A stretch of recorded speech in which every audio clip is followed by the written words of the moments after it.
Assalamualaikum warahmatullahi wabarakatuh. Nama saya Siti Adawiyah dari kelas 5C jurusan Tadris Bahasa Indonesia IAIN Syekh Nurjati Cirebon. Video ini saya buat untuk memenuhi tugas UAS mata kuliah pengembangan model dan strategi pembelajaran bahasa dan sastra Indonesia. Kali ini saya mengambil contoh model pembelajaran kooperatif tipe Jigsaw. Apa itu model pembelajaran kooperatif tipe Jigsaw? Model pembelajaran Jigsaw adalah pembelajaran yang memfokuskan siswa pada grup belajar bersama untuk berkolaborasi menyelesaikan masalah dalam wadah grup kecil. Jadi, pembelajaran Jigsaw dirancang untuk menciptakan rasa tanggung jawab siswa pada mata pelajaran yang ditugaskan. Nah, dalam aktivitasnya, siswa belajar materi yang disediakan oleh guru. Namun juga dituntut untuk bisa menjelaskan materi yang disediakan oleh setiap anggota di grup belajar. Kunci dari pembelajaran model kooperatif pada keaktifan dalam pembelajaran dan pembuatan grup belajar kecil yang terdiri dari 3 sampai 5 siswa. Tujuan dari model Jigsaw yang merupakan bagian dari pembelajaran kooperatif adalah peningkatan dalam keterampilan berbicara, menulis, dan membaca. Nah, agar bisa mengalami aktivitas peningkatan dalam pembelajaran dari model pembelajaran ini, maka aktivitas yang dilaksanakan juga harus berhubungan dengan berbicara, menulis, dan membaca. Artinya apa? Artinya, pembelajaran Jigsaw cocok dengan semua tingkatan kelas dan sangat pas pada materi pembelajaran bahasa Indonesia khususnya. Kemudian juga cocok pada mata pelajaran lain. Langkah awal dalam melaksanakan model pembelajaran. Langkah awal dalam melaksanakan model pembelajaran Jigsaw adalah membuat grup belajar yang memiliki staf ahli. Grup asal merupakan grup awal siswa yang memiliki sejumlah staf ahli yang dibuat untuk meneliti latar belakang.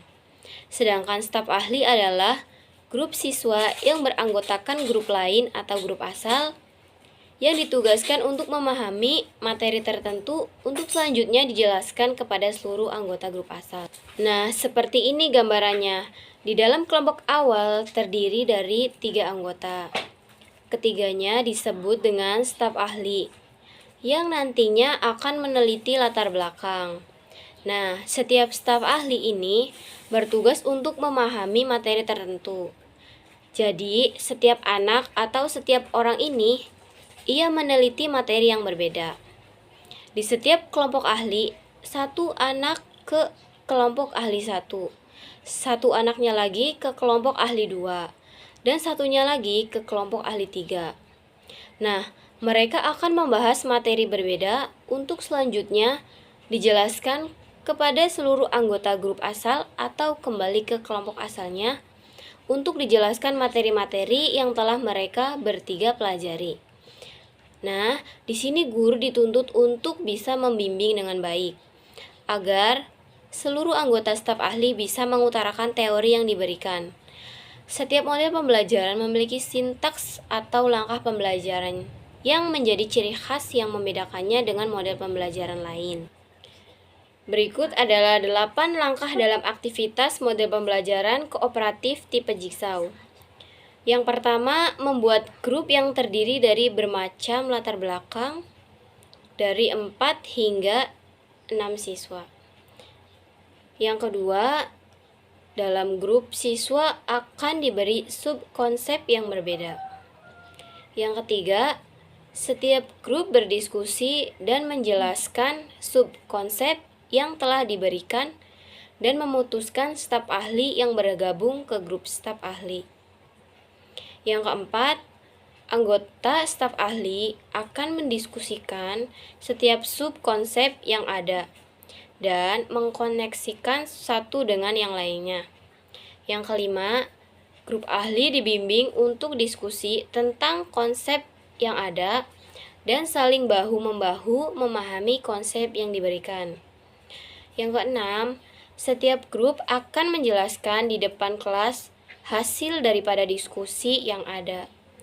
Yang ketujuh, guru akan mengadakan kuis untuk setiap siswa pada akhir pembelajaran mengenai materi konsep yang sudah diterima oleh siswa. Yang kedelapan, siswa akan menyelesaikan kuis individual dan grup.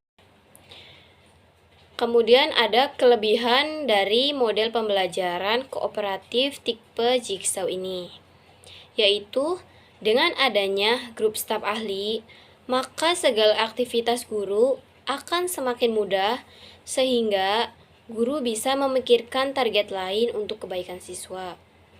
Kemudian, pemahaman setiap materi yang diberikan akan semakin menyeluruh pada siswa. Siswa bisa merasakan pemahaman yang hampir sama.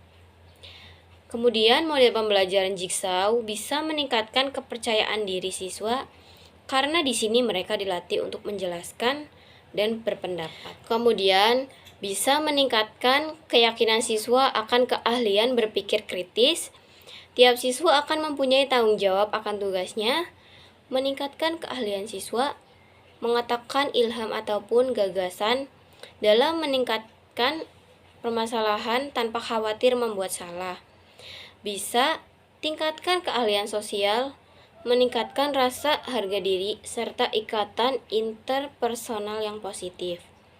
Kemudian, waktu pendidikan lebih efisien, bisa berlatih berbicara dengan baik, dan terakhir, mengaitkan segala siswa ataupun mahasiswa dalam belajar serta sekaligus mengajarkan kepada orang lain. Kelemahan model pembelajaran kooperatif tipe Jigsaw. Yang pertama, fokus mendasar dari pembelajaran Jigsaw adalah pembelajaran dengan penjelasan teman. Ini bisa menjadi masalah bila siswa yang dijelaskan mempunyai pemahaman teori yang berbeda. Yang kedua, kendala lain adalah bila beberapa siswa tidak mempunyai kepercayaan diri yang cukup dalam menjelaskan teori kepada temannya. Ini bisa mengakibatkan kebuntuan dalam diskusi. Yang ketiga, perencanaan yang lama dan matang merupakan kunci dari model pembelajaran Jigsaw. Ini bisa menjadi kendala bila guru tidak telaten atau sibuk dengan administrasi lain. Yang keempat, implementasi pembelajaran Jigsaw dengan jumlah siswa lebih dari 30 orang akan susah. Jadi, dapat disimpulkan strategi Jigsaw ini memerlukan waktu yang lama serta tidak efisien jika digunakan untuk siswa yang banyak. Sebab dapat saja seluruh siswa itu tidak ikut serta strategi ini pula membutuhkan pengawasan yang ketat serta persiapan yang matang. Kemudian permasalahan saat implementasi. Siswa yang ekstrovert akan lebih dominan dari siswa introvert karena diskusi diadakan. Kemudian siswa dengan kapabilitas berpikir dan membaca kurang akan susah beradaptasi dengan grup belajar bila berada pada grup staf ahli. Bila pembuatan grup belajar tidak berbeda latar belakang atau heterogen, akan terjadi ketimpangan. Yang terakhir, penunjukan anggota grup untuk menjadi bagian staf ahli seringkali tidak sesuai dengan kapabilitas. Pastikan guru untuk bisa membimbing siswa dalam menentukan staf ahli.